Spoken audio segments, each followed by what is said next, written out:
আচ্ছা ভাই, আপনাকে একটা ইন্টারভিউ নেবো ভাই। আপনি তো ভিডিও টিডিও করেন, তো আপনার জামান ভাই, আপনার ভবিষ্যৎ পরিকল্পনা কি ভাই? আপনি বলুন দেখি। আমার ভবিষ্যৎ পরিকল্পনা হয়েছে আমি সুন্দরভাবে জীবনযাপন করতে চাই। মানুষের সাথে খারাপ কোনো আচরণ করব না, সৎভাবে জীবনযাপন করব, মানে এইটাই চাই আর কি।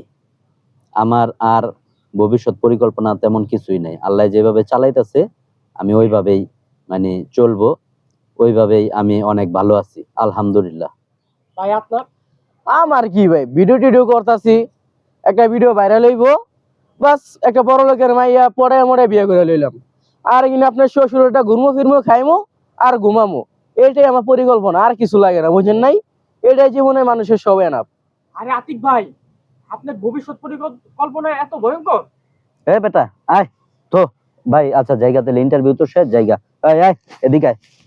এই বেটা এই একটা ঘাড়ের মধ্যে দিমু, তুই কামটা কি করলি? একটা লোক ইন্টারভিউ নিতে আইছে, জিগাইছে, সুন্দরভাবে একটা উত্তর দিবি, তুই বলদের মতো কি একটা উত্তর দিলি? হ্যাঁ, তুই ভবিষ্যতে একটা ওই পটায় মটায় মাইয়া বিয়া করে শ্বশুর একটা ফাও খাবি আর ঘুরবি, এটা হইলো কোনো বেটা? অনে তো বেটা এটি পুরা ছড়াই যাইবো, পুরা বেটা ইজ্জত থাকবো তোর লেগা? গাদা জানি কোন জায়গার। আয় হ্যাঁ কাকা, আমি তো ভুলে গেছি, কেমন কি করুম কোন দি কি করবো? ভুলটা করলাম। তোরে জেনে যায়, তোরে জেনে যায় হেনে ইজ্জতটা শেষ হয়ে যায়, মান সম্মানটা শেষ হয়ে যায়। ধর গাদা জানি কোন জায়গার। আচ্ছা যাক কাকা, যা ফাউল। ভুলে গেছে গা। ধর চল, শেষ ইজ্জত।